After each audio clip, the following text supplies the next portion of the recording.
마지막 때입니다. 우리는 하나님의 형상을 회복받아야만 합니다. 할렐루야, 예수님의 이름으로 환영합니다. 창세기 1장 27절 말씀을 보면 하나님이 자기 형상 곧 하나님의 형상대로 사람을 창조하시되 란 말씀이 있습니다. 원래 하나님은 세상과 사람들을 온전하게 만들었습니다. 여러분, 에덴 동산을 생각해 보세요. 얼마나 기쁨과 감사의 삶이었나요? 하지만 사탄이란 영물, 즉 하나님의 피조물이 세상과 사람에게 죄를 주므로 하나님과 관계가 상실되었고 갑자기 세상과 사람들의 삶에 저주가 찾아오게 된 것입니다. 지금도 우리는 묵상을 해야 됩니다.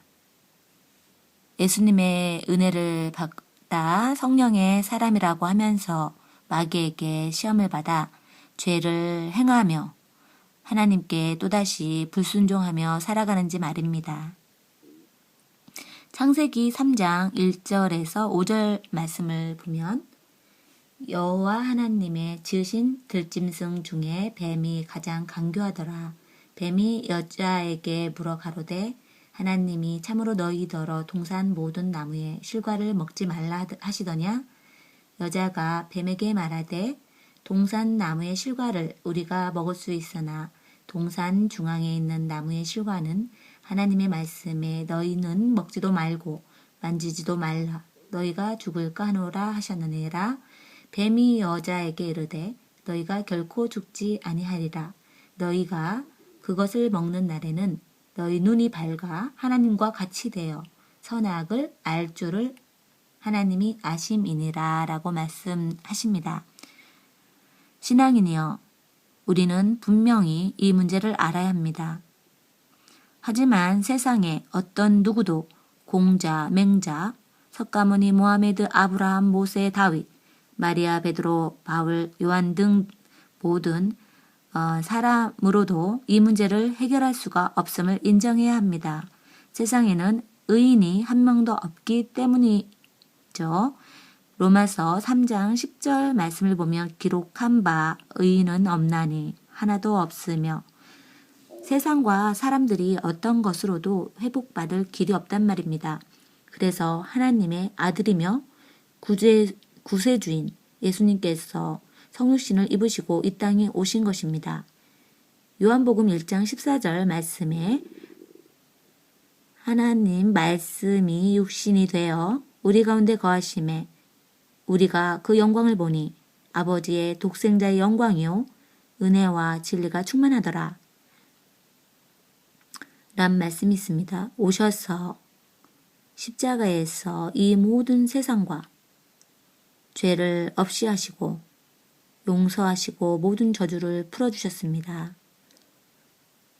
그래서 우리가 그 십자가에서 우리를 위해 죽으시고 다시 사신 예수님을 믿으면 사탄의 죄로 인해 죽었던 우리 영혼이 다시 살아나며 사탄이 주었던 모든 저주, 즉 가난, 질병, 근심, 걱정, 자범죄 등등을 예수님께서 십자가에서 피 흘리심으로 세상과 사람들의 죄를 모두 짊어지심으로 우리가 다시 하나님의 형상으로 회복받게 되는 것입니다. 여러분, 믿으셔야 합니다. 거듭남을 체험하게 되며 또 성령을 받게 되는 것입니다. 이 모든 하나님의 진리를 알아서 천국에 갈 때까지 날마다 예수님의 이름으로 모든 사탄의 사망과 저주를 미워하고 또 죄를 회개하며 죄와 싸우되 피 흘리기까지 싸워서 예수님의 이름으로 하나님의 형상을 회복받아 하나님의 형상을 지키며 날마다 승리하는 삶을 살아야만 됩니다. 요한복음 10장 10절 말씀에 도적은 사탄을 말하죠. 오는 것은 도적질하고 죽이고 멸망시키는 것뿐이요. 내가 온 것은 내가는 예수님입니다. 온 것은 양으로 생명을 얻게 하고 더 풍성히 얻게 하려는 것이니라 라고 말씀하십니다. 예수님이 다시 오실 때까지 이 땅에서도 예수님으로만 천국의 소망을 가지고 그 은혜에 기뻐하며 감사하며 풍성한 삶을 사시고 예수님이 기뻐하시는 복음 사역에 헌신하는 여러분들이 되시길 바랍니다. 여러분, 마지막 때입니다. 온전한 하나님의 형상, 거룩한 신부, 지혜로운 다섯 처녀와 같이 말씀을 인내하며 잘 지켜서 요한계시록에 나오는 칭찬받는 교회 빌라델피아 교회처럼 되셔서 환난 받는 때를 면하시기 바랍니다. 그리고 짐승의 표 666 마지막 선악과 베리칩을 받지 마십시오. 분명 마귀는 여러분의 가족의 생명을 위협으로 여러분을 유혹할 것입니다. 잘 인내하시고 말씀을 잘 지켜서 모두 천국에서 뵙길 바랍니다. 예수님, 이 시간 이 말씀을 듣는 이들에게 성령 충만하게 하시고 말씀을 잘 지켜서 모두 천국 백성이 되길 예수님의 이름으로 간절히 기도드립니다. 아멘.